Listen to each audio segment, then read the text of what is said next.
I just want to remind you that if you are bilingual, please join the YouTube live link for this call so that folks who are not bilingual can join the Zoom link and have access to the interpretation function. Simon? Yes, thank you very much, Amanda. Thank you to everyone who is joining, folks who are supporting with interpretation as well. And yeah, absolutely. The events of this year have been really quite dramatic,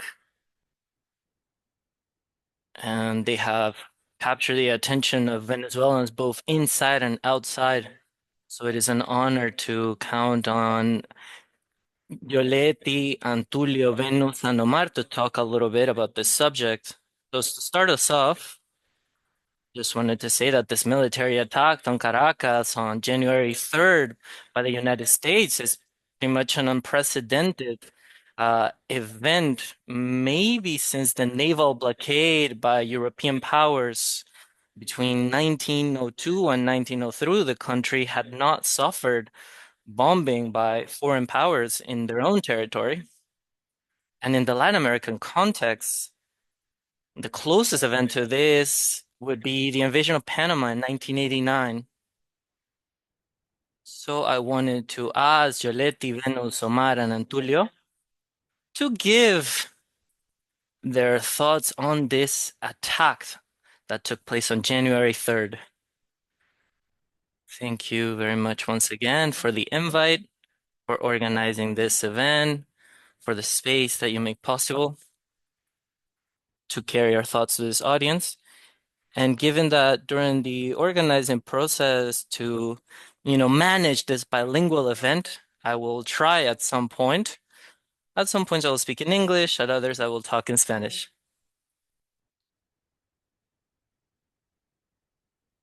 I think one thing that is important to highlight, and I say so also with the experience that I've had about talking what took place in Venezuela here in France, is that quite quickly the military attack that the US perpetrated on Venezuela became an issue of geopolitics that quite quickly surpassed Venezuela. Let's say so, both on the media and also in militant leftist spaces here in France. The discussion on anti-imperialism or imperialism, which is the central axis of our discussion, let's say that this has become an instrument to almost forget, but for Venezuelans who live in Venezuela and they live on that, like these bombs that were dropped on the capital of the country. They live yes during those hours in Venezuela. A journalist here in France said that this was a very clean operation. There were no dead folks. Yeah, maybe there were no American dead people. I do not want to take away from the geopolitical analysis, but I think it's important to take into account that Venezuela, especially as Simon said, an event, to call it in very light terms, that really has left this staple in history, it's stamped in history, but also that we can think of on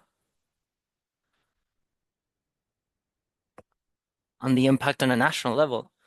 That beyond the violence, these are images that we never saw take place in in our country, even though there's been a lot of violence in our country. So I do want us to remember that this is something that, yes, we need to think about it on an international level and their consequences.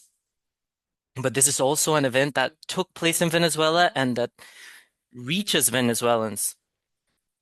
And for myself as well, since I am part of the Venezuelan diaspora living outside, this is also a moment of a lot of anguish, a lot of nerves, sadness, anger.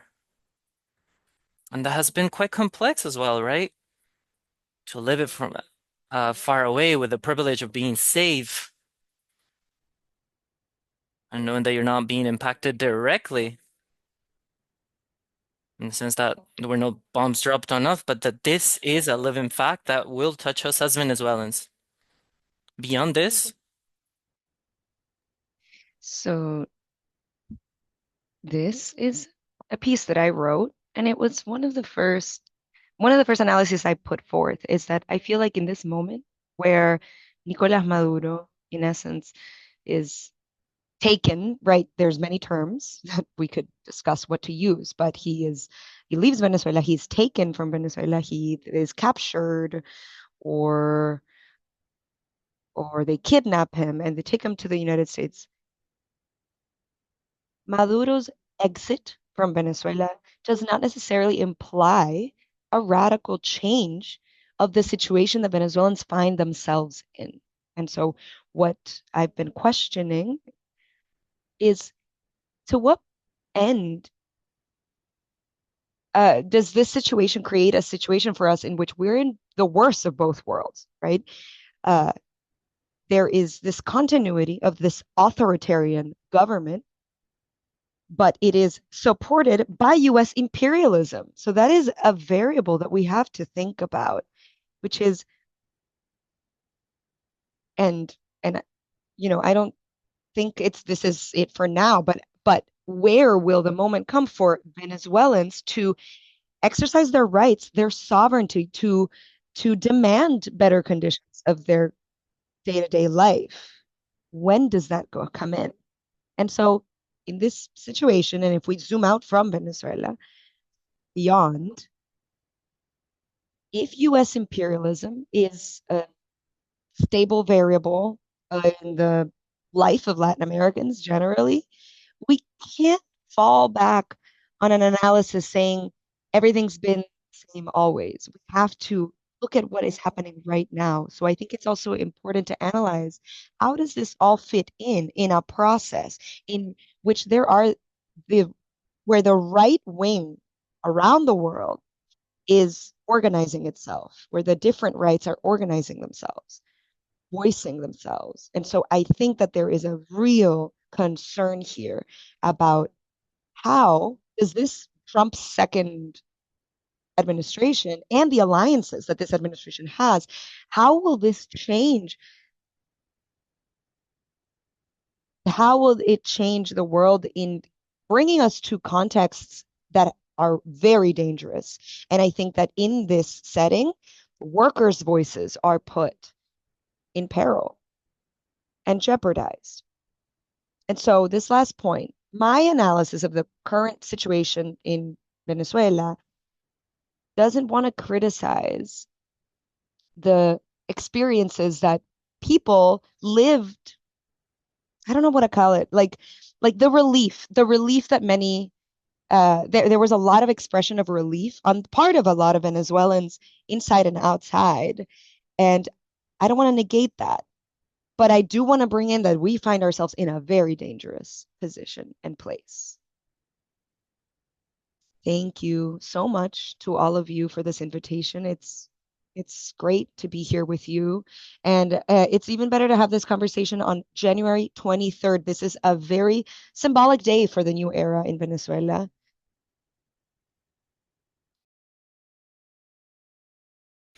I will address this first question in English just to welcome everyone who may not speak Spanish, and then I may switch in other answers to Spanish again.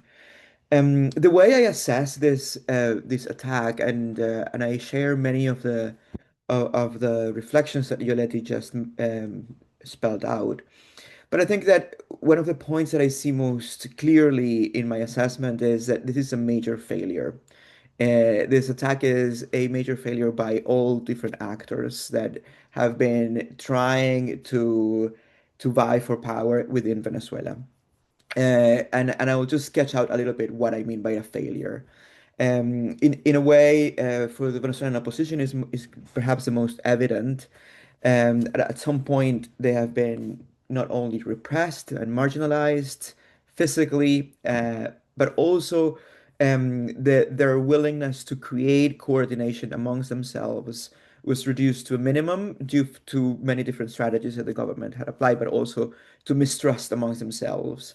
and that pushed them in a scenario that put them closer to kind of the traditional far right, and at the same time to an idea that the only way to fix Venezuela's problems were to endorse a foreign power to come fix it for them. So that is kind of a recognition of a failure that is pretty evident to me. And under the leadership of Maria Corina Machado, this was articulated most clearly. And she basically kind of provided all sorts of justifications and rhetoric um, explanations for which to make this sort of intervention from the United States something plausible and even desired for at least one part of the Venezuelan leadership. But it is also a failure of the Venezuelan government, and most clearly by Nicolas Maduro. It's a failure for him to read the situation, to understand the possibilities for negotiation, to take his political opponents seriously, and to even consider the possibility that Venezuelans deserve the right to choose their own futures. So, I mean, he clearly completely misread the moment. He failed to understand that, calling Trump's bluff with arrogance and like sheer ignorance of what was really happening in the Caribbean was something that it's costly for the country, and it's costly obviously for himself.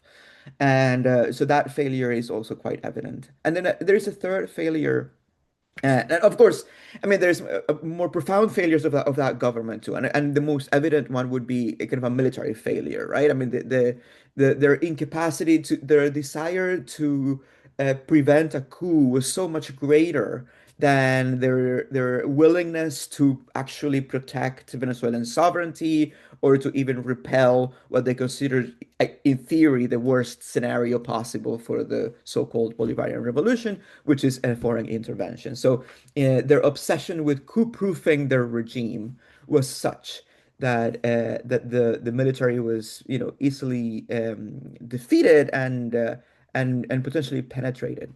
And the last failure I would like to mention, and to me it's pretty evident as well, is the failure of foreign governments and most importantly of the Latin American region to deal with the Venezuelan problem, to force a change of behavior in Nicolas Maduro and his regime, and to realign the incentives for him and for the regime to open for some form of liberalization and opening for spaces of democratization. And yeah, so those are kind of the three major failures, and that is, part of what I feel about this intervention, and we can just go on later to kind of unravel a bit more of that. Thank you. Okay, so the third one, susceptibilities. All right. So I want to make something really clear here. We cannot deny, yes, we have subjectivities. We have so many visions. There are so many visions within this country, within Venezuela, and sadly very radicalized ideas. But we we know that this was a violation of international rights. But we do have to distinguish the legal and the just, right? So, how just is it for Nicolás Maduro to exit in the way that he exited? Well, I don't think anybody thinks it's legal. And also, there are ramifications for the rest of the world. I feel like there is a breaking of the little that remained, the little bit that remained in the world about international law, international rights. And so I think it is so deteriorated. I don't even know what adjective to use. We have a genocide in the world right now. We have all these wars in the world right now that have been carried out in a brutal way, and they have broken international law. Now, in Venezuela, is there was a bombing that is completely illegal, and and there were dead people, there were victims, and we can go into military people. Are they people? Are they not? There were dead people, and there were many compañeros affected by this. Maybe they didn't lose so much materially, but there were losses for a lot of our comrades in the inside. But of course, for the world, that doesn't matter, right? That's what it feels like. It doesn't matter. There were these journalists that who were so happy. They were absolutely relieved, happy, jubilant. And I found it very concerning and very sadistic when there were so many people concerned and in pain. And so I feel like this put the world in greater danger where the big guy, I'm a feminist, right? So I have to bring in a feminist vision of this. Here we are seeing the patriarchal expression in all of its expressions. We are seeing the big guy opening the chest to the other big guy. And there are two women who we have to bring in who have agency and power, but they are being ridiculized. They're being and they're being ridiculed. And so beyond actually talking about what we think about them, we do see patriarchy being reinforced and enacted upon, where the stronger one goes, steps on the weaker one. And and we have several generations of crises that have been inherited and an international system that answers to the logic of back in the day after World War. We know all that it's different now. And Canada's prime minister said something important. This international law hasn't really been followed, but now it's even more blatant. It's like everything is out the window. And as Yoleti said, this is a very dangerous moment for humanity. And I understand that the collective of Venezuelans, it's really hard to take that into mind because sadly, we are delusional in this binary battle. It is absolutely absurd. We want these magical solutions, and we have been going from magical solution to magical solution for 27 years, and we have not done the necessary analysis or created the necessary project that can confront this revolution that never was, this revolution that wasn't. This binary, these two groups have brought us to this point, this critical point of what happened January 3rd. As we can see, it's still early in this journey, but I think it's pretty evident what we are seeing. The least that was brought to us was democracy or freedom. Sadly, I do think that people in this world, this contradictory, dangerous world that we're in, I think that they bet more on security than liberty. Good afternoon. Thank you so much for organizing this event and for the invitation. And so I can only qualify this as an aggression that is imperialist. This is terrifying. Nothing can really compare to the experience that you for you to wake up to bombings and to bombings done by the United States, by an entity like the United States. A light comes into your room, you're with your partner, the windows shake, the windows shiver, and you don't know if it's just that day. In that moment, we thought it was going to take weeks. We thought that the government was going to resist more. We thought that the operation would last weeks, like we like what we had seen with the boats. And so I want to say that emotionally it was terrifying, and I do think that it left a mark because people, even the people who celebrate this, they say, "Is this going to happen again?" Even people who celebrate it and are relieved, they say, and they ask us, right? Like we think that they think that they don't know. Do you think we're going to go crazy? Do you think they're going to go crazy? Do you think they're going to bomb us again? Even people who are happy. This is this is an emotional trauma that brands our body, our conscience, and on the other side, this imperialist aggression also implies a failure of our dominant classes or of our elites that were not able to solve the struggle for the control of the state, of the oil, of the exporting, and the monopoly of such in a national way, and had to, in some way, to appeal those who are steered by Maria Corina Machado to those who they believe is their godfather, their boss, who are the gringos, the Americans, and the other one who believe that their military capacities would be enough for, at the very least, resist this aggression. But beyond the failure of our political elites, of our dominant classes, is also a defeat of the Venezuelan people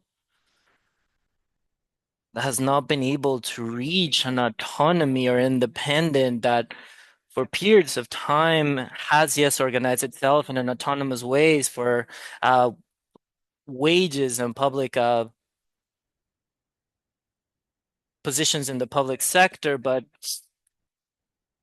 that has not been able to organize itself to defeat the government of the dictatorship of Maduro, and that was before Maduro, now is Delcy Rodriguez.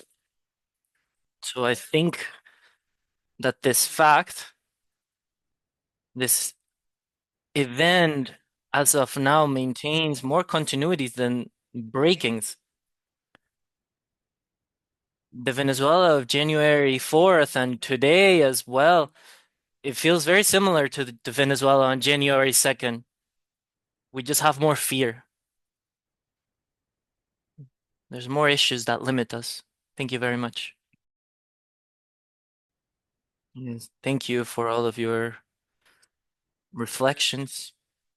I share specifically this vision of defeat and failure that many of you have mentioned. For example, in regards to this mean notion of justice, even though it's quite impactful, this image of Maduro in shackles, we can also think of,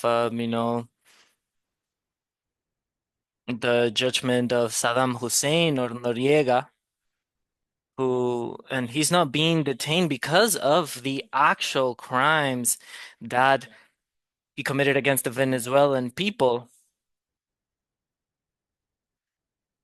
That even, the definition from 2020 has been changed, the definition of the cartel of soles.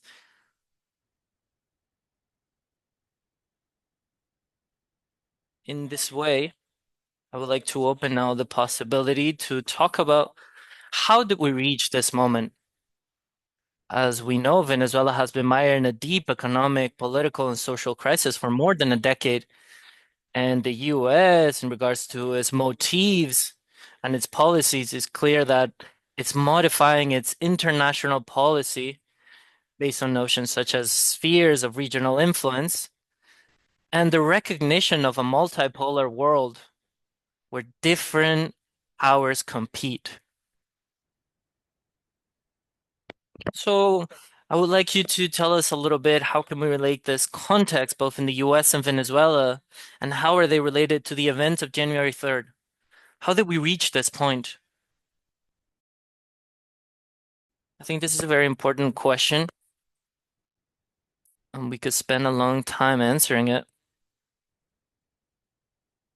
I think we need to highlight in regard to a couple of things and how do they meet? How do these interests meet? And and some interests that did not seem to be coinciding well with each other, but they are. I think that the Venezuelan crisis, of course, in regards to the economy and obviously political, in regards to the fraud of that took place on July 28th on 2024, which we discussed back then. But in regards to the political crisis, the freedoms, in regard to civic freedoms, this economic and material crisis that is so deep.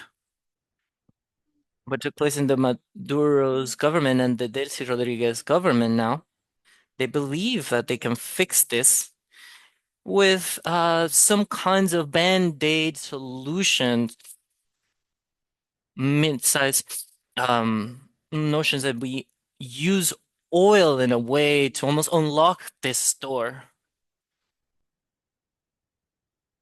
And it's been a couple months ago, the Maduro government offered new contracts and invitations to new investments.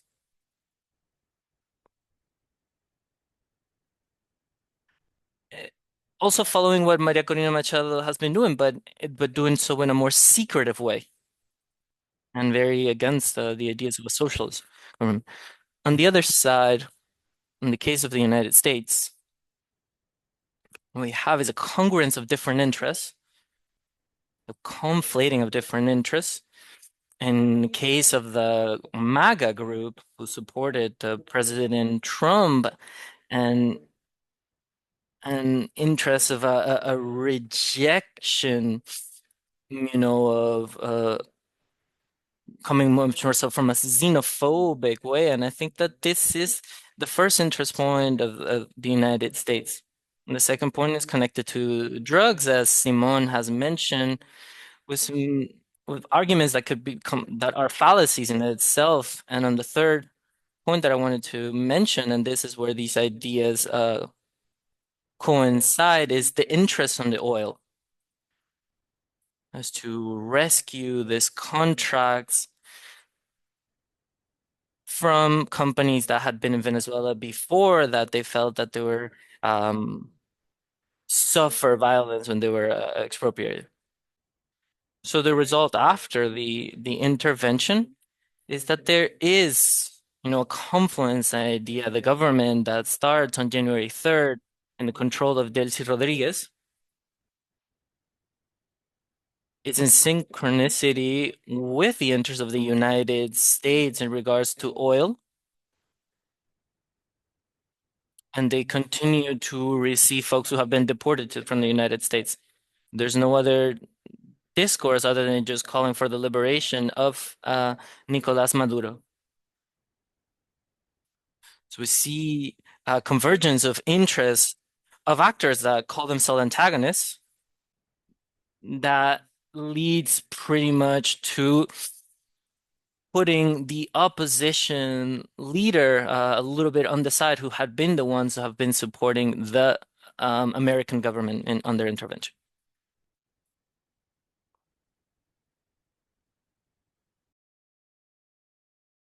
How did we reach this point? Following a little bit of the idea that I was mentioning. I'm gonna give my opinion right now. Maybe Venezuelans, not a lot of Venezuelans like it, but we've reached this point because we grew up in an elitist country where everything can be bought, everything is about appearances. We don't have grassroots social processes, so they are really weakened. We don't really have social collectives that are solid or social structures because our history has been built on this on the governments that are just a for rent. And the story of the Fourth Republic never really allowed for the political consolidation on of these collectives. And by the time that Chavez was in power, came to power, those who were outside of the logic of power just became this feeding of these two monsters and has left the Venezuelan people in the middle of both. And because we come from this mentality that everything is for sale, everything can be rented or bought, and what I think is our biggest social failure, we have never sat down to think and rethink of Venezuela. And all of this is diluted, and everything can be summarized to this framework. A lot of times I said to my political comrades to my juncture, and this happened in some leftist spaces and in opposition spaces. For example, on women's rights. Oh, on the juncture. Oh, this subject does not talk about it. We're an oil exploiting country. We cannot talk about environmental rights. It's not the moment. So we have spent our whole lives between these junctures, trapped in this logic of the struggle for power from groups that are just a little bit more than mobs. I'm gonna talk a little bit about this story is from a time that I was quite young and quite innocent at the time of mayors.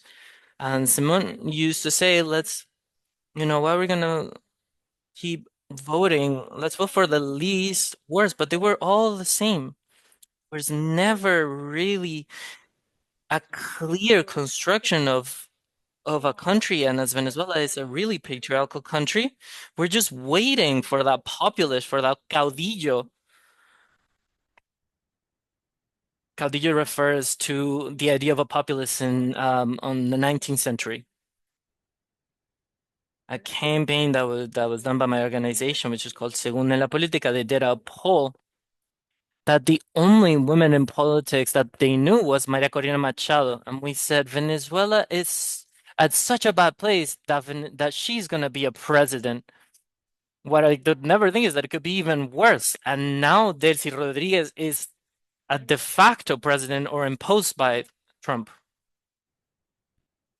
So it seems like both options,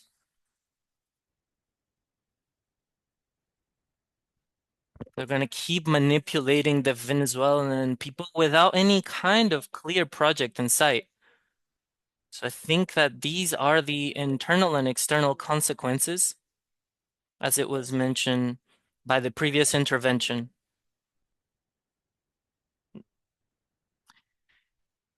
It was the breaking of the little thread that we had left on the international law system, and that we Venezuelans need to learn about politics, about historical changes, that these do not happen from one day to the other, and to separate the legal from the just. Not everything that is legal is just, and not everything that is just is legal. Yeah, I think we reached this point. I think we need to highlight the interests of the United States and specifically the Trump administration, and believe that its military action in the Venezuelan territory could be a consequence of the internal Trump policies because of its appearing failure against the trade war against China, its failure in Ukraine and in other areas of the world, whereas he's motivated to get accomplished this, what we called, me and some other comrades here in Venezuela, an easy victory. This was plausible in a military capacity. Trump could get an easy victory here, such as a military action. I'm still in doubt that this Trump action, you know, I think that what continues to be more important is the geopolitical side, because in terms of the oil, Delcy is creating more bridges than more ruptures. And because of this agreements that we had with Chevron to pay for the debts and to deliver this to Chevron, on one side we have this interest of the United States, and on the other side, those in the highest hierarchy of the Chavismo is to remain united and to earn more time. And they've been gaining more time. First of all, with brutal repression against the Venezuelan opposition, we could qualify it as state terrorism. And in different mobilization junctures in 2017, 2019, 2021, 2024. And on the other hand, this gaining And time. that making time has meant concessions to transnationals. And if with Chevron or with the US and nationally with the salaries, eliminating the price controls, selling dollars at official rates, uh, tariffs on importers, and before they were creating alliances with local entrepreneurs, Delcy Rodriguez, El Consejo de Canal Productivo, and we're here because the opposition leaders, in part, has fluctuated between sectors that think that everything will be negotiated and solved by elections, or people who think that it will only be solved by military intervention. So, in that framework, the Venezuelan people have had, on one hand, brutal repression by the government, and on the other hand, an opposition that has always told them that the only solution is intervention from abroad or negotiation. And so the movements of mobilization, of massive mobilization, has either suffered brutal repression that is also softened by asking for negotiation or intervention from the US, or by, like, back in July of the 28th of July, in the morning after the elections, people on the street, and Maria Corina Machado didn't do anything and said three things that didn't mean anything. And this is the way that we have gotten to this point in which this the people have not been able to get democracy, democratic rights. And I only think we will get this by exercising our rights, by mobilizing, by organizing. Thank you. Yeah, so this might be the time in which I will try English. So, a few colleagues, let's say colleagues, they were my teachers before in France, but colleagues, they wrote a book about what I would translate it to authoritarian democracies and democratic authoritarianism. And they bring back within this book this expression of the 21st century being the century of authoritarianism. And I actually think that this is something that we have to take into account in a very serious way, because what I was saying before in my first intervention is that I do think that what is happening within the United States and the evolutions of authoritarian governing within the United States, this is something that it's shaping not only this country, which is pretty obvious, and we've seen what is happening with ICE and what is happening, all over around social security and justices and the Supreme Court in the United States, et cetera, et cetera. I also think this shapes the world and the way in which its powers, the way in which the world order it's built. And so I do think that there is a pretty potent authoritarian turn occurring, and that it's clearly it's clear that the role of the United States and the Trump administration is that of promoting this way of this new world order or disorder, in which power itself, power as a raw power, it's at the center of the way in which the world it's getting organized and it's being governed. But then again, Venezuela, as Omar was saying, this idea of the easy victory, the fact that authoritarianism or fascism from the north and from the empire, it's being organized, and the fact that kind of a breaking point comes to be Venezuela. That's possible. If Venezuela is a good excuse for this, it's also because of what has happened within Venezuela. And this is then again another example of an authoritarian governance and turn that has given a great excuse to United States imperialism to act in this manner. And so again, of course, what happens in Venezuela? Well, paying no attention to what the people's demands and to the people's will. What happened with the elections of 2024, as we know, repressing of it, building a way of governing which repression.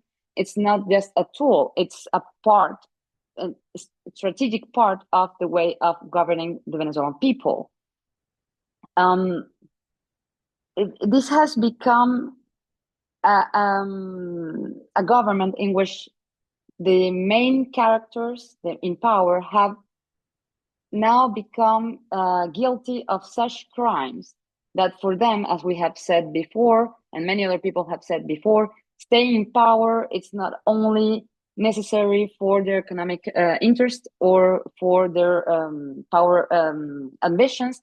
It is necessary for them to stay in power because of survival, because of if they're not able to negotiate in any other way, some kind of amnesty or whatever, if they get out of power, they might be treated as Nicolás Maduro and Silvia Flores are being treated today, and they don't want to risk that. And already Maduro is the cautionary tale.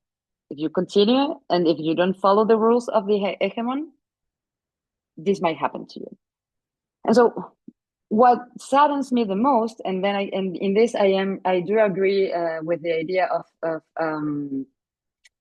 the failures. What saddens me the most is that within all of this and within what is happening right now in Venezuela, I don't see much of a conversation about transformations that would allow the Venezuelan people to reclaim again their democratic rights. And then in this, I agree with Omar that this battle has to be built from below. And not only within Venezuela, but also outside of Venezuela, because the Venezuelan diaspora has also a role to play within all of this. And I finished this idea by saying something that, so I've been having obviously lots of conversations within different parts of the left wing in France and in Europe. And some of the people that had an idealistic idea of the Bolivarian revolution, some of them asked themselves, but what happened? How is it that nobody went out and fought for the revolution, for protecting the revolution? And this is the moment also in which there is a huge reckoning around the international lefts, in which, well, it is pretty evident, it has been for years, obviously, but it's pretty obvious that there is no revolution to be saved. And obviously then there is no revolutionary people to go and save it, because the revolution was, if there was any, it is lost. And still, obviously, there is a discussion in which if it was any or not. Thank you.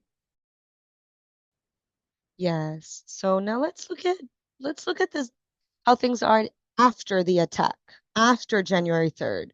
We've seen really rapid changes since January 3rd. It is clear that very quickly Trump imposed a mechanism for marketing Venezuelan oil controlled by himself.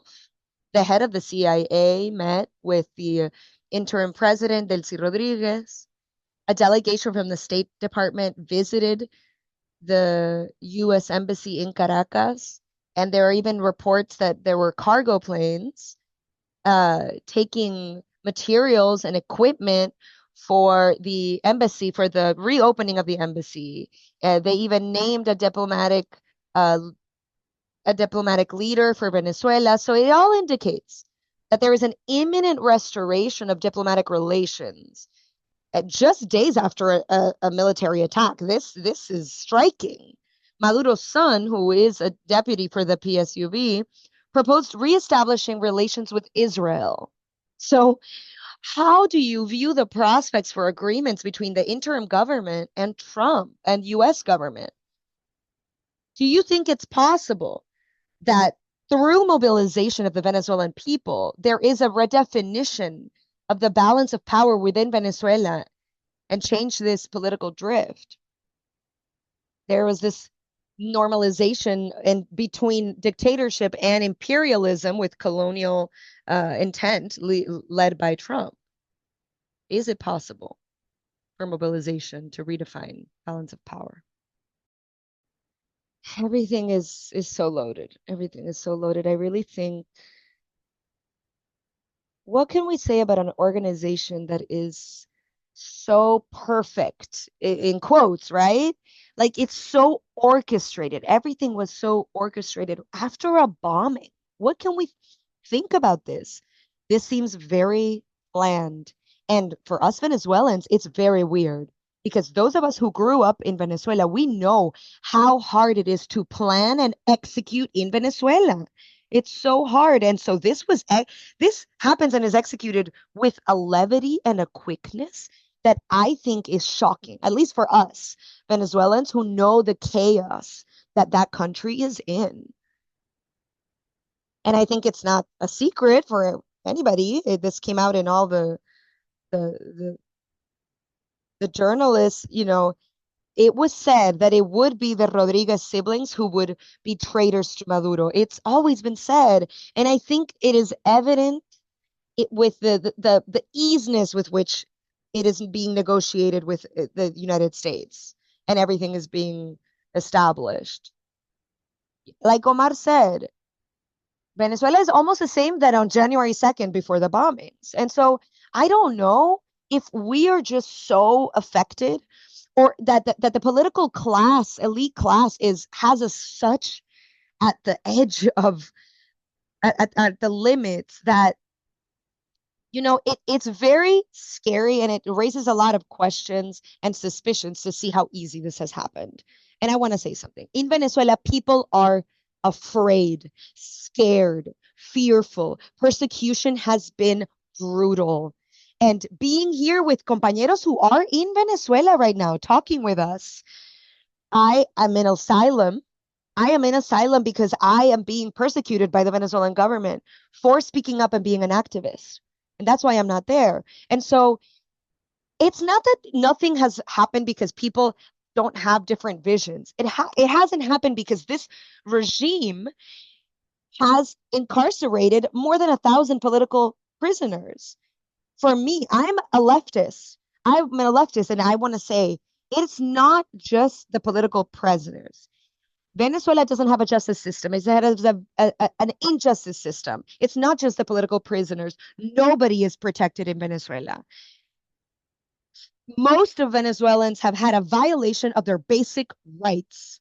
Before there was a political police, but there is a story there. They have always existed. They have changed their name. And I want to say it, the international left has ignored us, has looked to the side, ignored it. My people, this has never been a feminist revolution. This has never been a real revolution. Never has been. We have been waiting.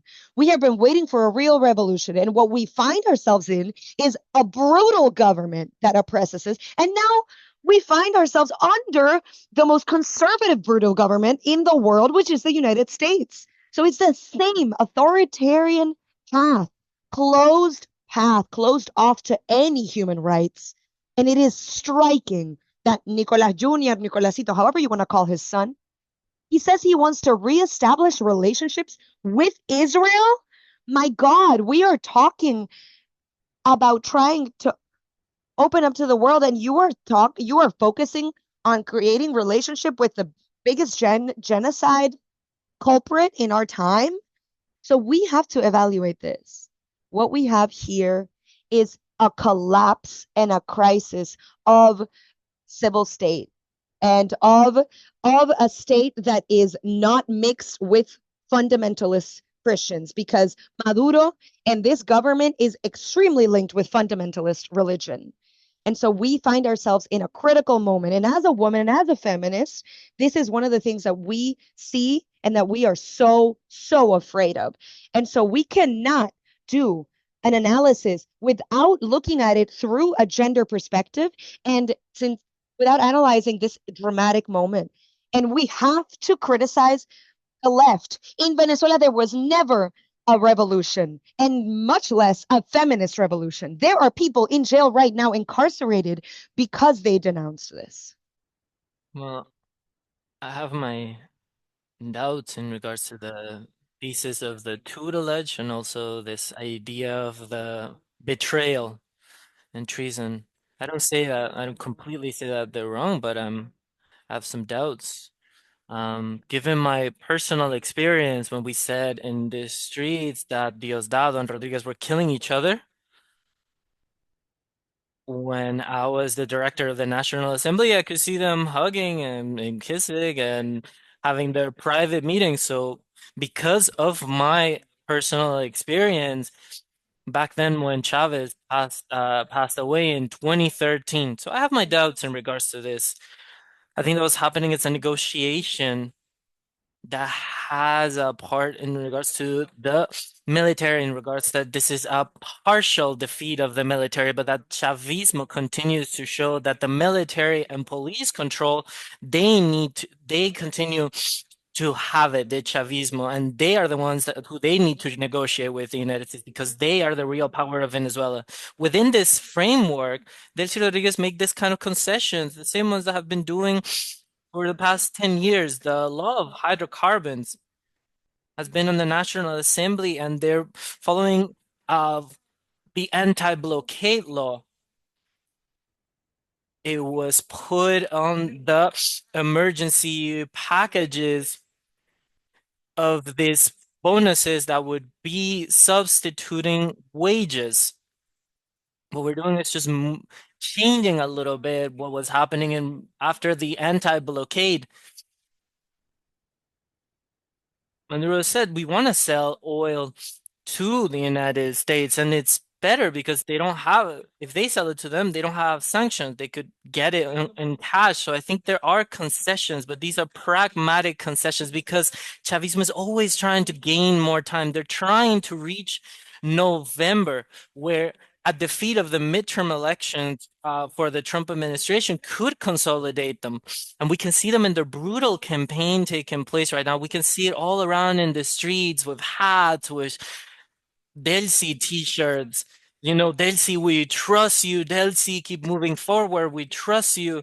And we're seeing this immense military and police display, the same one that took place on July 28th. So this thesis of tutelage, I think, is one that Trump has been installing in a way to gain more and more people that uh, who support him. And he's not coming to Venezuela to do any kind of political activism. And sorry to the comrades who outside, but it's here where people are doing the vigils. So yeah, the Venezuelan people can move forward to gain and regain freedom and the democratic right because these vigils and these small mobilizations asking for the freedom of the political prisoners, these are very important. These need to be highlighted. These need to be more visible. I think there's a lot of colleagues that are always on the focus of like, oh, is oil ours or not? And they're not putting the focus on when people are putting their bodies, their lives, their freedom, which is in the streets. There's people that's happening right now in the streets today. So this implies in a uh midterm context, you know, they'll see continues for 2 or 3 weeks. Start seeing, so they start, so people start saying like, oh, we stay with Delcy, but you can see that the dollar is going down, you know, we'll be able to gain jobs at Chevron.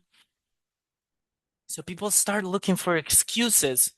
You know, yeah, Chavismo stayed, but things will change in the mid to long term.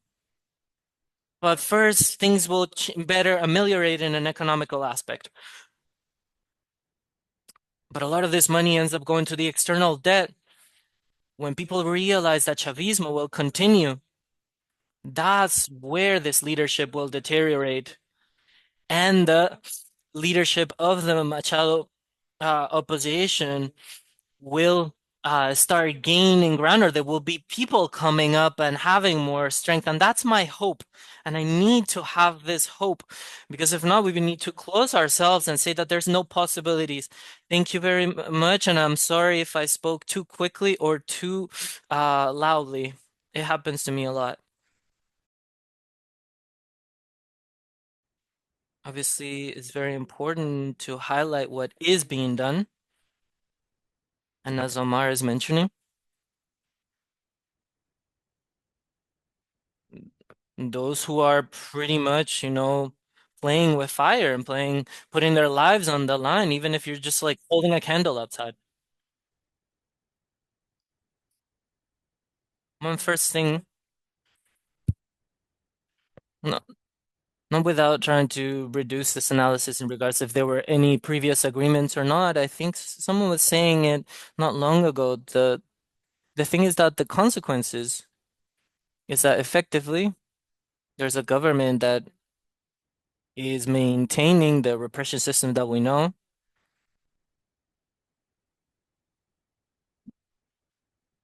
As Omar was mentioning, even there are things that are continuing, because of continuity or because of a structure of tutelage. The thing is that the structure is still there and has not really changed a lot. And what worries me, and specifically, is everything that has to do with the fact that the Venezuelan state has been becoming this patrimony, um, building its assets in this government, and it's not just the fact that the people who are in the highest positions of power and they have been able to take, the public goods in this way, but the thing that we've been seeing in regards to extortion policies, of exploitation, of repression that has been happening where there's mining towns, all of these dynamics that they do, and in some way, this sort of oppressions against Venezuelans in all different parts of their lives. The state not only via the strength of the military and the police, but also all of the things that implies right now to you as a Venezuelan to have any kind of relationship with the state or to access any kind of any one of your rights, it could be you putting yourself up for danger. And I'm sorry, Omar, if I mention again the diaspora,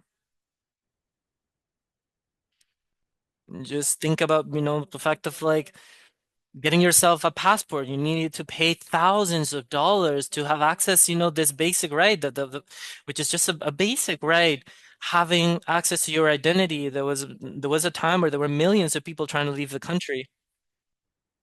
What I'm trying to say is that there is this dynamic, this patrimonialization, this building assets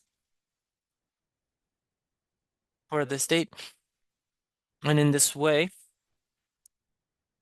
all that implies to mobilize, to gain strength from the grassroots is to struggle against a government, a person like Delcy Rodriguez nowadays is to struggle with all of these actors that act in this sort of caudillos way, in this populist way at the different levels of the state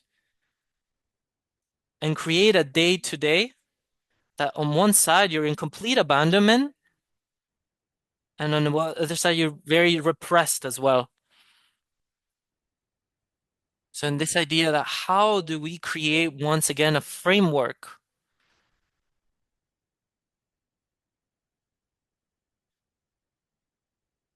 in which we can all live together,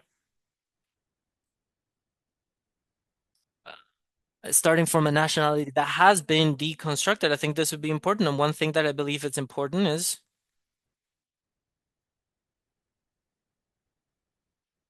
under the same hope. I would also like to appeal to this hope that in which in fact Venezuelans we know and we can fight for ourselves. I could also bring up my own testimony in regards to my relationship with folks who are still there, where I have seen there's a lot of organizations from the left in Venezuela. They spoke quite clearly and quickly, rejecting the imperialist attack and the authoritarian government. This was the courageous and strong reaction of a lot of organizations after it happened. And afterwards, you had, as Venus was mentioned, you need to like take some steps back, take steps back. Some people need to stay quiet. And this also implies new difficulties. So, in front of this state, this privatized state, this state that has building assets, all of these struggles that we need to face the situation, you also have this capacity for organizing in Venezuela that has been reduced. Yeah, reduced. Given the context that has been in existence for a number of years, and you find yourself in a place where you need to measure this variable of this military attack, this tutelage changes a little bit the game. Changes also the relationships of strength and powers, the actors that you're facing on a regular basis. And in this way, and here I bring up the role of those of us who are outside, is that this inside and outside is not only a breakage, should not be only be seen as a breakage, but it's also uh, a pack of relationships in which we can further build solidarity, and that's exactly what we're doing right here with our comrades who invited us to talk right here. That's also what they're building alongside us, and I'm very thankful for it. Another thing that we need to do, those who are outside, is that these are battles of like clarifying outside of people who have said that want to build solidarity with the Venezuelan people. That sometimes we don't define the Venezuelan people the same way, because one thing is to call the Venezuelan people who are effectively fighting the people fighting for the freedom of the political prisoners, and those who are fighting for the representation of the current government, the authoritarian government. And these are two different things, and this is something that needs to be done, and I believe that we're doing. And within this context,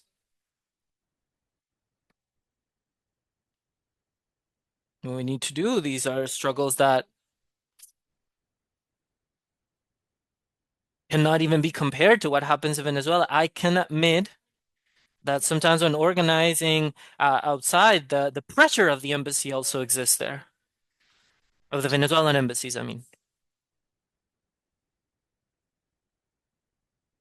And there is pressure in that way, being the organizations that we want to work outside of the country, and the ways that the embassy could try to influence the same way that someone from the embassy can, present, can show up at a meeting and want to annul, or create fear on those of us who are outside of the country and trying to do this labor, this work. So I think anything that can be analyzed within this context, we need to think of what can we build from from the down up, without thinking that there is an institutionality that we need to recover in regards to like how are these institutions going to work together. At some point we have struggled against the miring of the institutionality, but we've also known that these institutions have been important for the coexistence of different Venezuelans. And I hope that what can be done from outside of the country, that this can benefit those who are struggling from the inside. Of course, I'm really quite in agreement with everything that has been said thus far, so I'm going to try to be quite brief to say that beyond saying that there is a tutelage or not, if this is the correct term or not, but I think it's important that after January 3rd, the game changes because we can no longer deny that the US is part of the decision making. Maybe not in a direct manner as to who makes these decisions, but it's being part of this process. And I think that we cannot ignore this. Following this And perspective, in that way, there's the there are two two games games happening at happening. There's once. an interim government Both the interim of Delcy government Rodriguez, but also the opposition. They're and also the Venezuelan playing opposition, they're at a playing very this different, game of difficult, chess, this balance that is really quite difficult to find. very difficult balance. On one hand, support from foreign support and trying to impact it and receiving requests of what to do with oil, etc. And then in terms of the regime and the government and Delcy Rodriguez trying to keep the alliances within Chavismo in peace, which is a group of elites with some frontline base support. And how to stay relevant. It's I think both sides are in a very difficult position. And I do think that what Omar was saying, anything that we do would have to be in communication and through what is actually happening in Venezuela.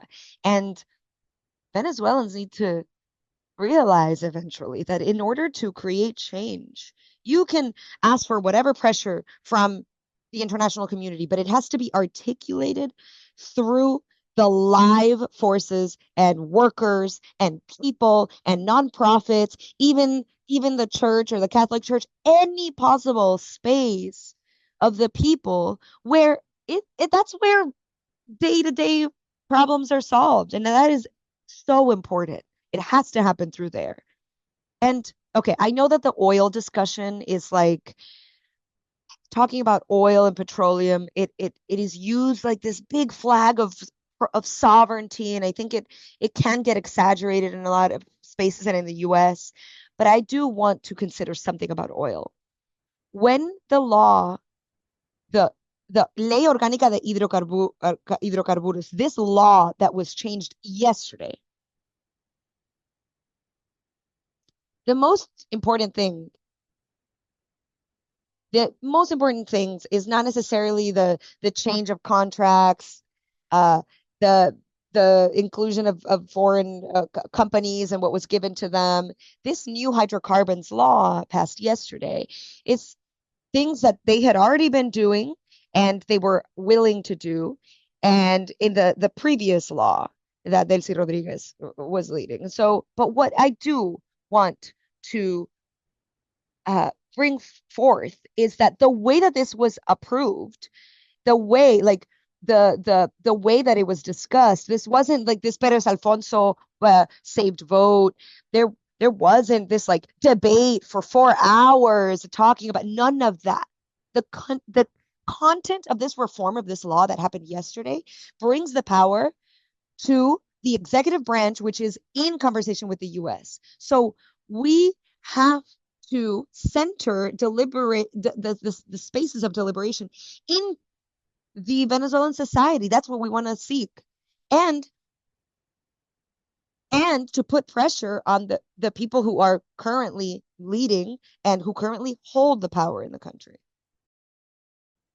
An important reflection that is here is that different people mean different things when they say the Venezuelan people, right?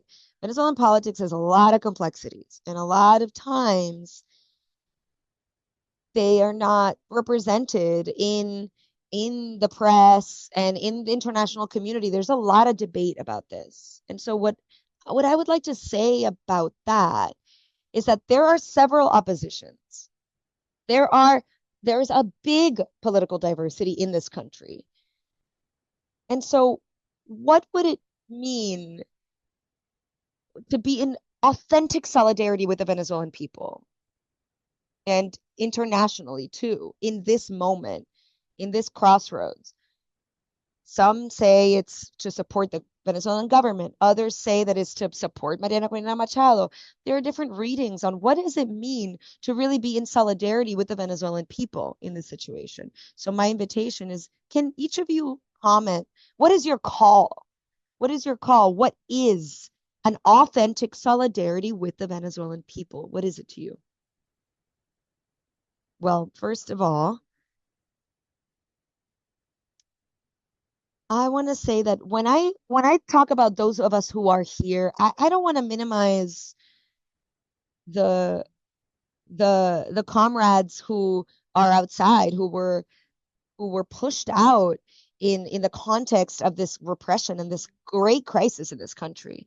No, it's more that there is this discussion that happens out there and in here without difference, uh, of like, is it possible to make wins in terms of social rights and to take away power from the government, or to overcome the government with elections, with the right to vote, with other demands?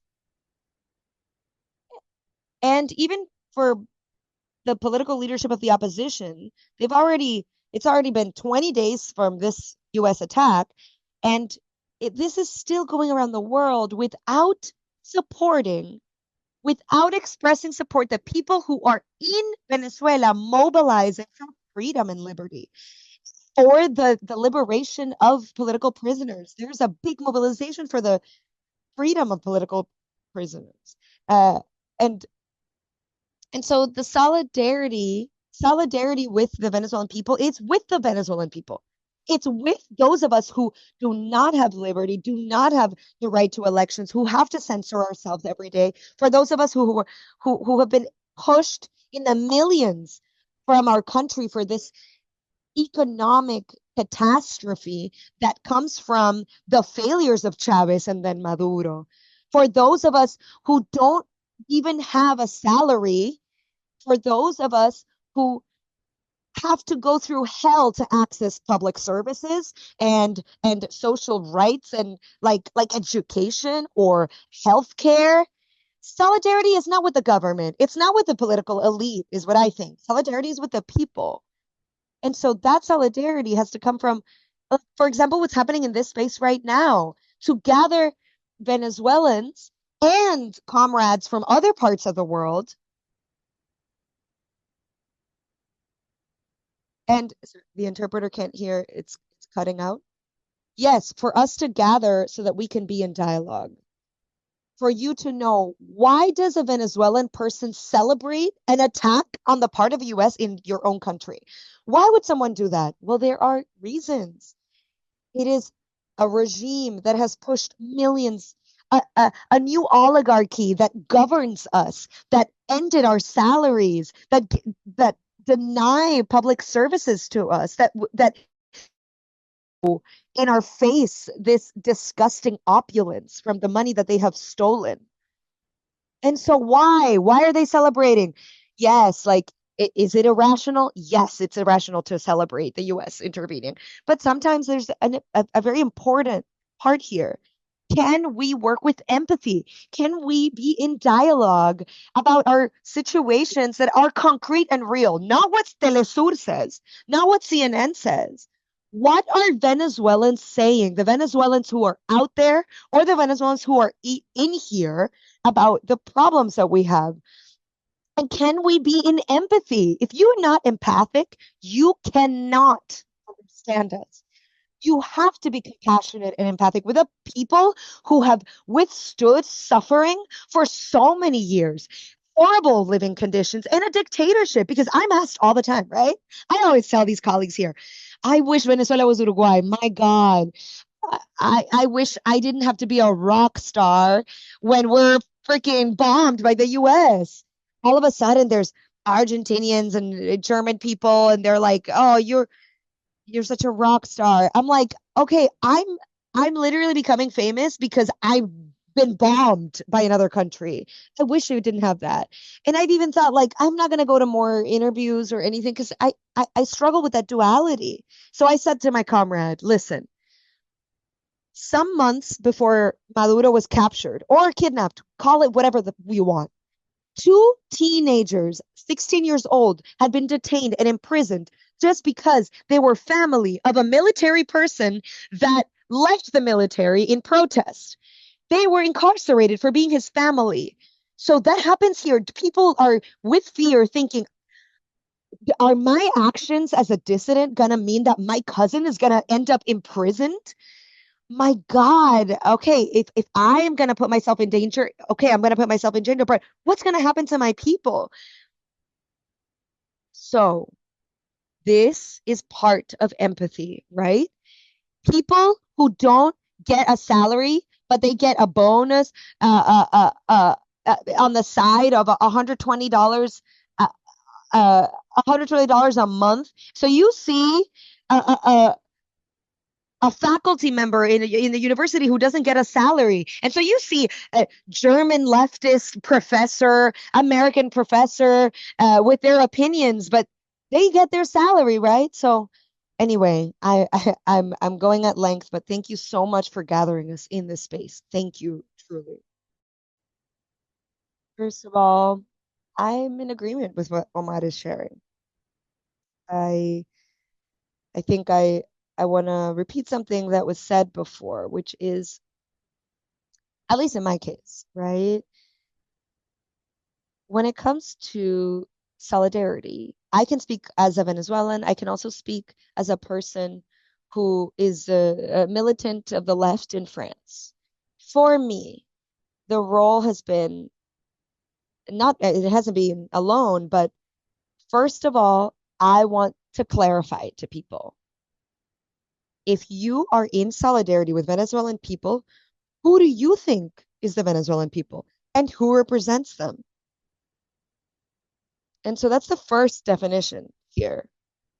And this will change the coordinates of your actions if you really think about who is the Venezuelan people.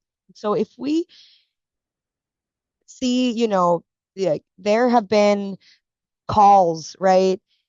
Usually the government in Venezuela pays for trips for certain leftists to come in political tourism and for leftists outside internationally to come to Venezuela and to do this pilgrimage of support for the anti-imperial struggle that the Venezuelan government leads, right? That happens, right? That happens. And so the objectives here of true solidarity have been around clarifying and finding support so that we can build solidarity with the people that it should be. The people who are struggling for the liberty of political prisoners, people who are gathering for union rights, people who are gathering to do frontline work and demands. And honestly, I think a lot of this has dealt results, right? Like, I do not think that there have been great transformations within Venezuela right now, the conditions, but I do see people, I do see threads that have been building for years. And because they've been built for years, today we can mobilize some of these threads of solidarity and and and bringing more clarity about what is going on. And I want to rescue how unions in Venezuela and worker movements in Venezuela have kept connected to international unions. What this means, so for me, this is absolutely crucial because between workers, what can a Venezuelan worker tell a worker of another part of the world? Because that's what's happened. Omar is mentioning that there are no rights, right? That there's no salary, right? And so when a worker talks to a worker from somewhere else, there is no space for this whole discourse of anti-imperialism and all these things. Yeah, maybe it's happened somewhere. But one of the things I've seen that have helped clarify what's happening is is peer-to-peer relationships amongst workers internationally at talking about workers' rights.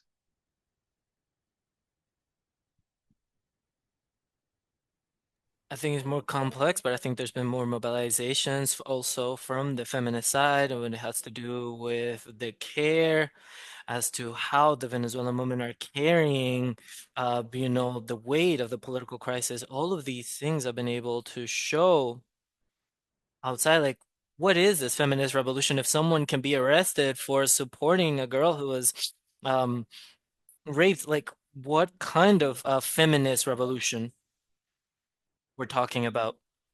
So this sort of connections from the grassroots, from the down up, this kind of work has continued to be done. And there's people who don't want to plan. We need to know simply there will be people who will show themselves as, the defenders of the anti-imperialist struggle. And there's anti-imperialists that end up erasing Venezuelans. So the struggle is higher. So this isn't the time to talk about what Venezuelans are living and what Venezuelans are struggling for. So what ends up being finally to position yourself in terms of solidarity. So I think just to not take too much time, I think that's the main thing. There's there's a type of actions that steer the political action and also steer in regards to the empathy that we give as Omar was mentioning. I think part of the work that we do is this work of clarifying and to continue this political labor that this takes.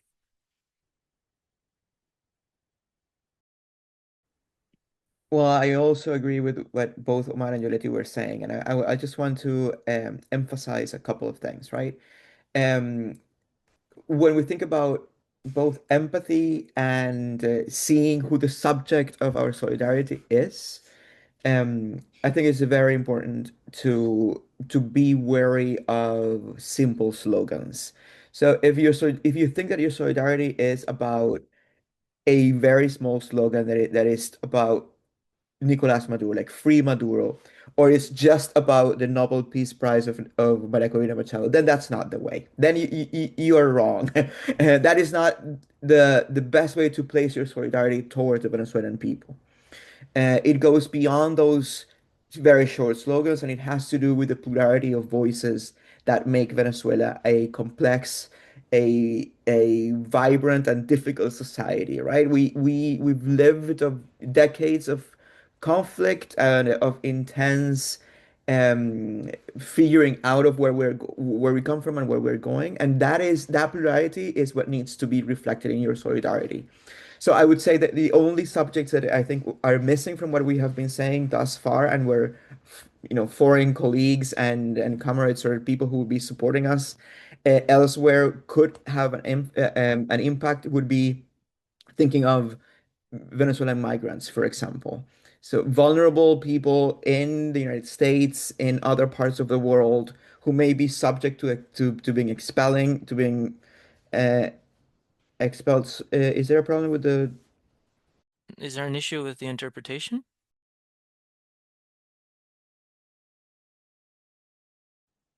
All right, I think it's important to recognize, the central axis of the people who are the importance of the people who are outside of the country, and that yes, you have an impact, the capacity of solidarity with those peoples, with those Venezuelan folks. I think it's very important.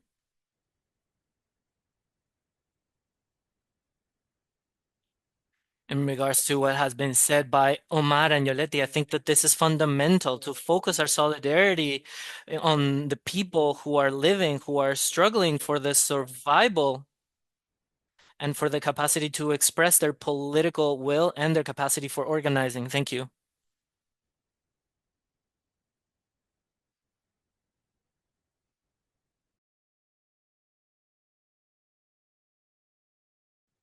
All right, let's see. I would ask the folks from all around the world what has already been said. Empathy, which is hard to put yourself in the shoes of another person.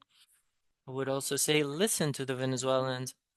I think isn't, and that's not easy. We're not an easy peoples. We're uh stamped by a lot of different specificities. We are a forced sales society. Maybe we needed to go through this historical process to see if we start actually building a collective strength like other countries have in the global south.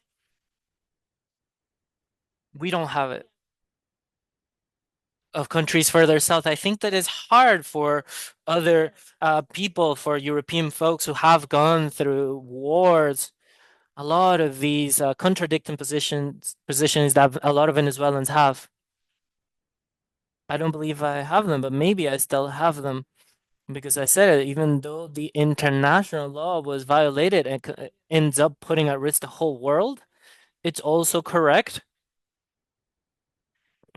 that I would think in the terms of what is justice, what is unjust, and what is legal and what is not. So it's for us, for you to listen to us, the definitions, to understand that Venezuela does not have this normalcy, quote unquote. We're not even similar to like Brazil or Colombia, so that you listen to us and that you also do the mental exercise.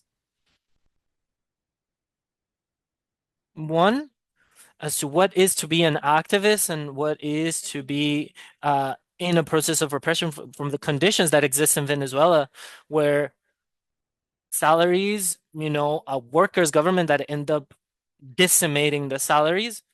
I don't even know what is the currency exchange against the dollar because I don't even know how to do those numbers. And they have not increased. Those who have retired, I don't even know for how many years. And the whole crisis has pretty much eaten up the salaries. So to put yourself in the shoes, how would it be to live in a country where you're gaining 50 cents of a dollar? How would it be to live in a country where you don't have a healthcare service, where a lot of people would prefer during the COVID crisis to die in their homes than to go and look for a health center in Venezuela? What happens, if you're tired, if you flatten a tire, but then you think that this could be the difference between you being alive or not? Because if you stop to change your tire, someone could come and put a bullet in your head and just steal your car. How would it be to live in a country where basically there's a huge local persecution against what little mobile community mobilizing there is, where that a lot of times is managed by the government itself in the communes where they blackmail the people for simply a box of food. So if we put ourselves in that context,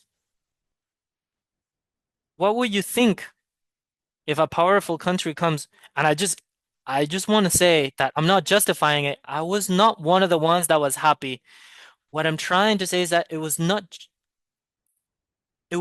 unfair what happened to Maduro, but it is unfair to the Venezuelan as a collectivity, as a collective. But it's also true as to how any other person in from a different country would feel living in under the circumstances that I mentioned. Let's do that mental exercise. What would be the kind of reaction that would exist?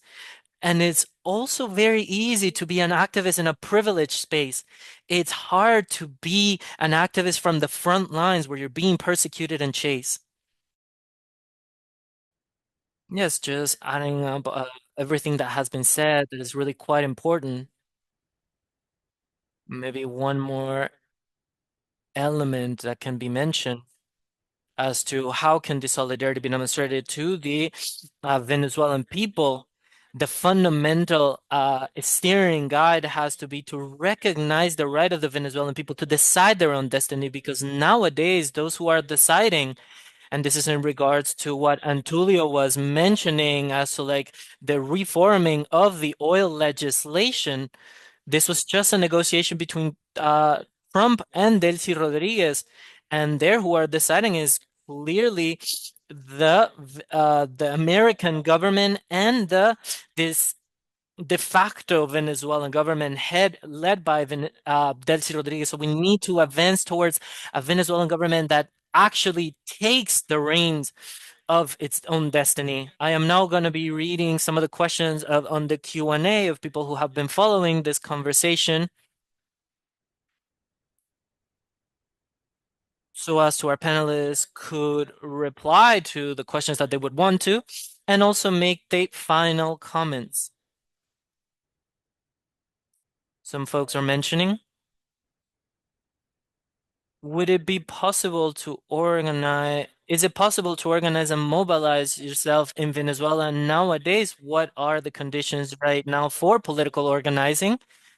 Another comment or question asked to speak in further detail about this perception that exists in regards to previous negotiations. I'm guessing that they're talking about that happened before January 3rd between the Chavista sector and the Trump government that have allowed for this continuity after Maduro.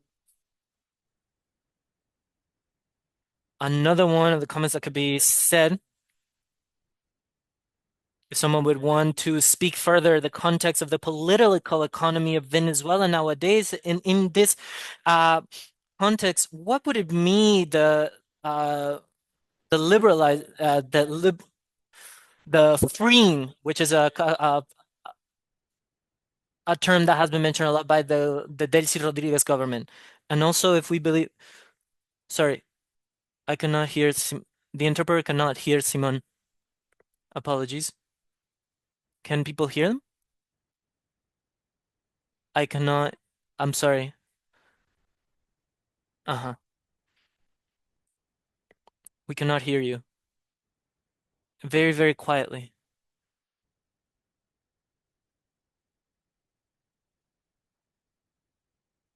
It's very quiet. Now, it's quite low. Now, oh, maybe Alejandro can take over if you cannot hear me. Yeah, now you're back. Okay. As I was mentioning, i- if the regime could postpone a political transition because of the political economic concessions that are being done. Now, another question is if when we're talking about a collective failure, if we can talk in regards to the military role, what could be the role of Venezuela that could be in regards to the Venezuela from the bottom up? If we could talk about political process in regards to the regime in general, to the Venezuelan, if from the democratic perspectives, if there's new realigning or new coalitions in the country,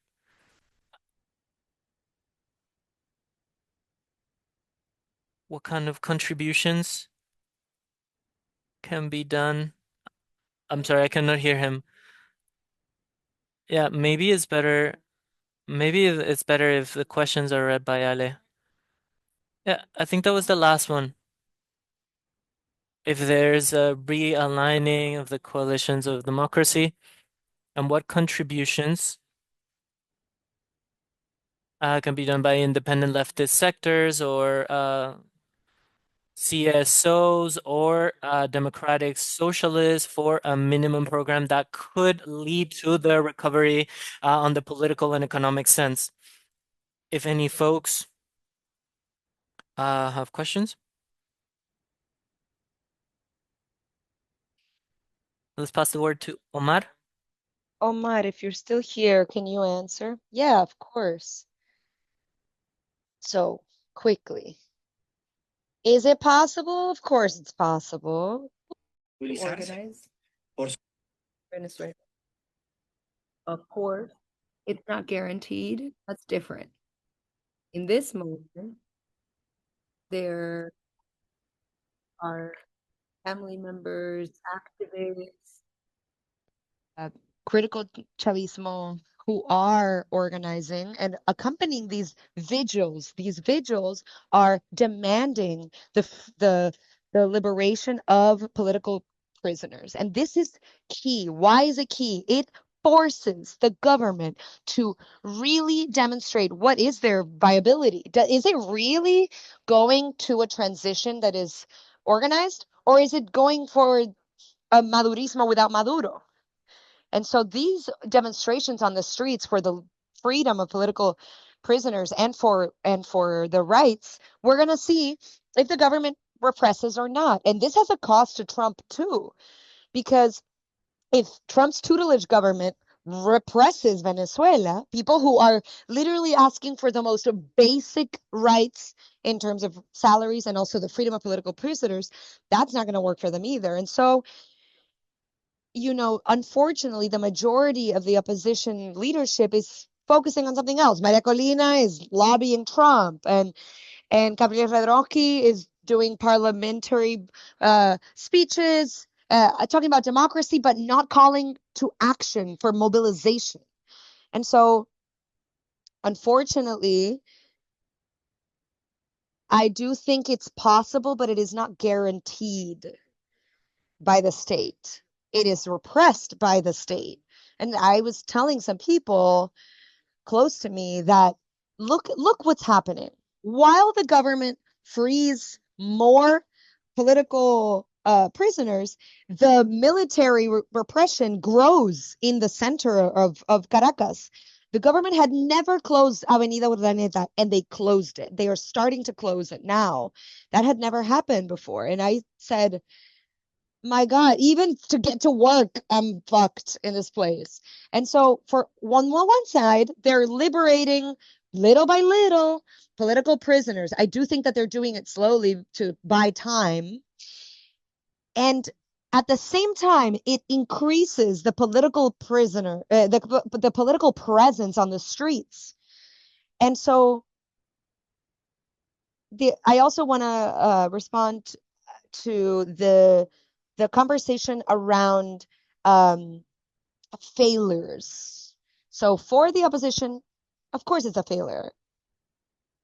And the military dictatorships in a lot of parts of the world have ended with mobilization, popular mobilization. So it is a failure for the opposition that power has passed from Maduro to Delcy. What we are in right now is Madurismo without Maduro. And so the agreements, I think that deciphering if these negotiations were real or not, like thinking about whether there were negotiations, okay, there's something to it, but I think that what is more important is that now there is a de facto alliance between the United States and Delcy Rodriguez government. It's de facto. It's here. This is what guarantees internal order in Venezuela and guarantees the oil. And it guarantees the payment of the external doubt. This doubt, we have to put that in focus, because there's a lot of hypocrisy in this. Up until recently, it said that Maduro couldn't do international agreements because he's a dictator. Oh, but Delcy can? She can do. Does she have the legitimacy to pay the external debt, to make agreements with Trump? So she does have the right to do international, but Maduro didn't because he was a dictator. So there's hypocrisy there. The other thing is, I'm not surprised that Nicolásito, little Nicolás, wants to establish relationships with Israel. I'm not surprised, because in 2019, from 2019, Maduro's government has been getting close and in alliance with the evangelical movement. And Nicolásito has been huge in that. He is the vice president of religion in the political party, PSV, Maduro's party.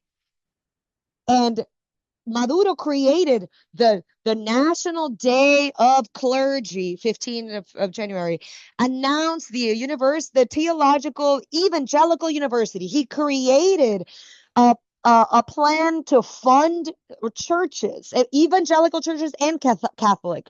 He created the National Day for Jesus. This is Maduro. He brought the evangelical pastor Union. There's been a strong alliance, and Nicolásito has been in it as well as others. So I'm not surprised that he's talking about Israel. And we know because the solidarity about Palestine from this government was actually really limited. I went to Bogota, and Bogota was full of support. Here there was nothing. There weren't mobilizations, there weren't actions, and and Maduro had been really close with Israel because he's close to the evangelicals in Venezuela. And because Jose Gregorio Hernandez and the monja with Pablo Francisco, all of that. So Maria Corina Machado, yes, she's an open Zionist, but there is also Zionism inside of the powers that be in this regime and evangelical, and they have a closeness with Israel. They want to be close to Israel, and and Venezuelan feminists know this very well because a lot of the time they have mobilized with the campaign for abortion, the campaign for choice, Ruta Verdes, and they have found so many obstacles because the evangelical religious agenda that this government has. And okay, I'll end with that.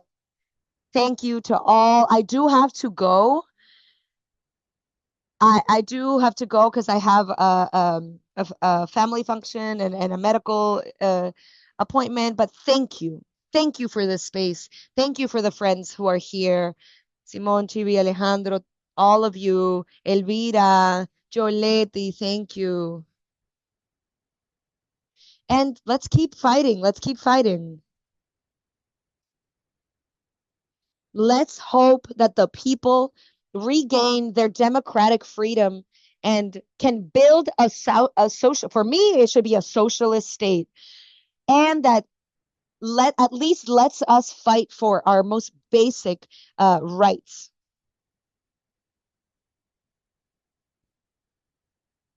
Thank you. So, wow.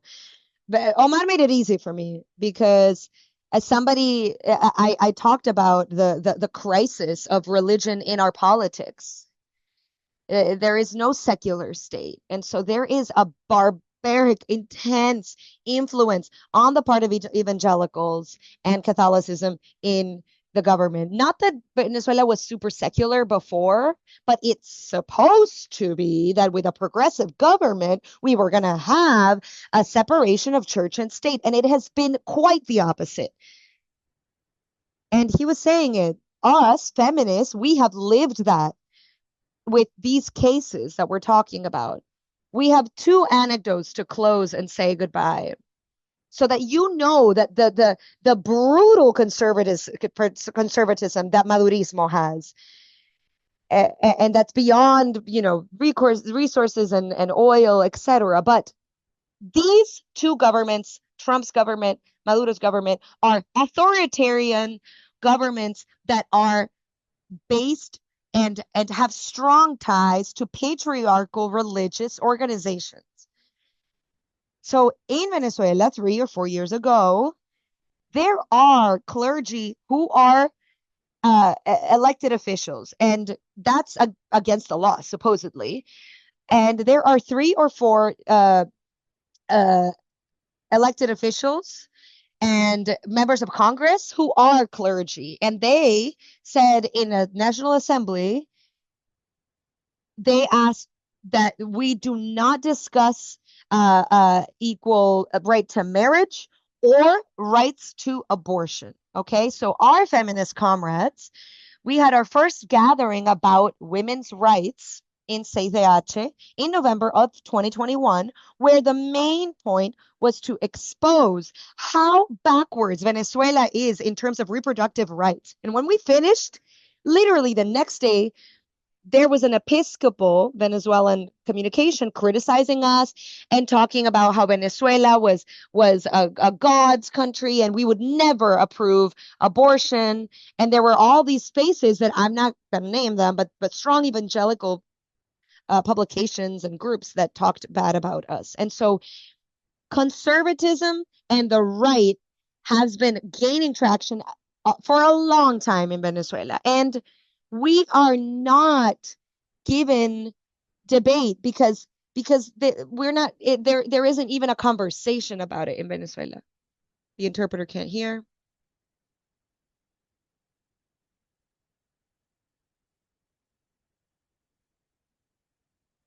Interpreter can't hear. This binary struggle between good and bad, the Venezuelan crisis is extremely complex, and now this has all led to this very intense moment in history. I want to thank you for this space. I hope that more of these spaces have happened because there is a monopoly on the two ends of the spectrum and the binary. The reality in Venezuela goes far beyond these agents that fight for power and don't fight for the wellness of the Venezuelan people and society. Thank you so much for the comments and the questions. I'll touch about on three themes.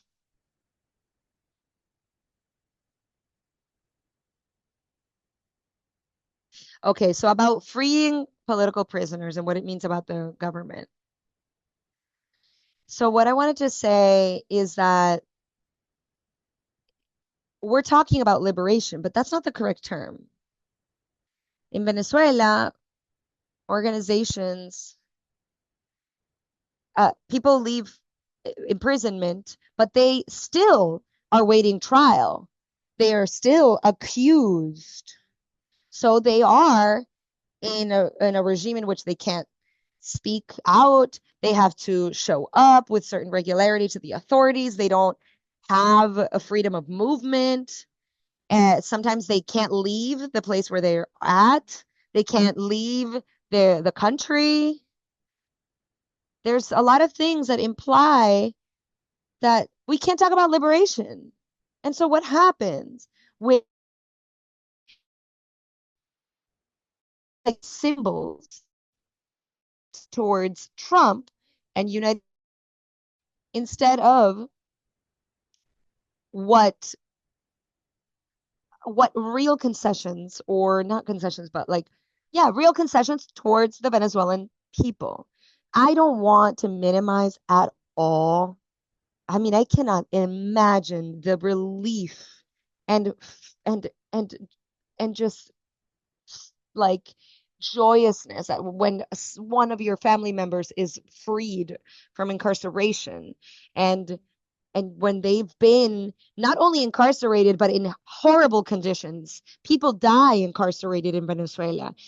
I'm just saying that politically this isn't a gesture towards political openness and democracy. The fact that they're letting political prisoners go, it's not a sign of democracy. It's that it's a negotiation tactic. And so if if they said, this is very clear. And so the numbers that have been announced are actually not confirmed. And for these reasons, we also see the vigils that are taking place right now just in front of the detention centers, and we can see that there are families they're trying to repress upon these families. They're trying to get them to leave and to stop their vigils. That's on one side. In regards to the programs of democratic transition or the pursuit of a democratic transition from a leftist socialist perspective, I think first thing, let's take into account that right now to talk about a transition is really quite complicated. For me, it's really quite difficult to say that this is a moment where we're creating or building a democratic transition. I understand that that's what we want and what we're pursuing, but myself personally, I could not call it right now as a moment of transition, as a transitional moment. But following this as the framework, if we go back to the idea of a transition or to look for right now, for some spaces, for some gaps as to what we could demand. There's the different expressions from the Venezuelan left who are calling for the renationalizing of of politics. Right now, we are facing an imperialist imposition. We're also seeing that a lot of the political conflict has been internationalized itself, both because the government has repressed not only the transitional opposition, but also that this has been a strategy to take the conflict to these other places. So I think that one of the things that is going around as an analysis, as a petition, is that we can go back to the idea that amongst Venezuelans we can solve these issues. And this I say taking into account, how this slogan is also instrumentalized. Hay mucho de let Venezuelan people decide themselves. Sí, bueno, o sea, honestamente. Yeah, honestly, we've been deciding for a long time, that right now they're gonna tell us like, oh, how we should have solved our issues at first amongst ourselves. So taking this into account, this instrumentalizing and there I really agree with a very powerful and clear statement from Omar. He said them in some very just words and fair words. He said that to so that we can only take back this capacity to exercise our political rights. We can only do so by doing so. We cannot ask for permission to do that. And these small steps that we take, these are our tools. I'm not saying that this is what I'm trying to say, and to make it clear, is that the fact that there are people making vigils is exactly, to have power from the ground up. The fact that we're talking right here is to bring that power from down under, from up. And this is where we're talking. I'm not saying that all actors from the diaspora have the same position as myself to connect with the global left and from there build a solidarity with Venezuelans, women, men and women. As Antulio mentioned, one of the things is that there are Venezuelan people in precarious situations all around the world. That is a way of exercising your solidarity. That is also a, a form of our actions. And once again, maybe these are some things that are complex to say, but understand that there are things that we can contribute from the outside, that these are very technical facts. I'm not trying, there are things that we cannot say in public meetings. There are things that have to do with organizing, with technical capacities, with comms, with communications that are not clear or evident to those who are in Venezuela, and we can contribute in this way. There are things that have to do truly not only with what I said before, not only with uh, redefining to accompany these exercises and re-signifying what the solidarity with Venezuelans means, but also to understand that at an international level, there have been organizations that have been able to exercise the solidarity in practical and material ways with Gaza, with Rojava, with etc. And these types of actions that have to do with a certain kind of materiality, with a technicism, with a technicality of what is required for Venezuelans to organize, we can look to pursue and aim to create this kind of support. And with this, once again, thank you very much. And in all honesty, it's also so good to be part of this conversation with all of you. Thank you so much. I don't want to take too much of the time of folks who are here, so I'm going to reply quite briefly in regards to the political economy and the economic liberalization as a strategy for the to extend the leadership of the interim government of the Rodriguez. The first thing that I want to say is that Delcy Rodriguez first with Tarek Al-Assami and her with her brother Jorge Rodriguez, they are the architects of the liberalizing of the economical um, processes within the Madurismo since 2018. As Omar and Simon mentioned during this time, there have been alliances that have been created on the side of the Venezuelan government with the elite production sectors of the Venezuelan, as well as the elites that have been creating the reforms by being done by the government. So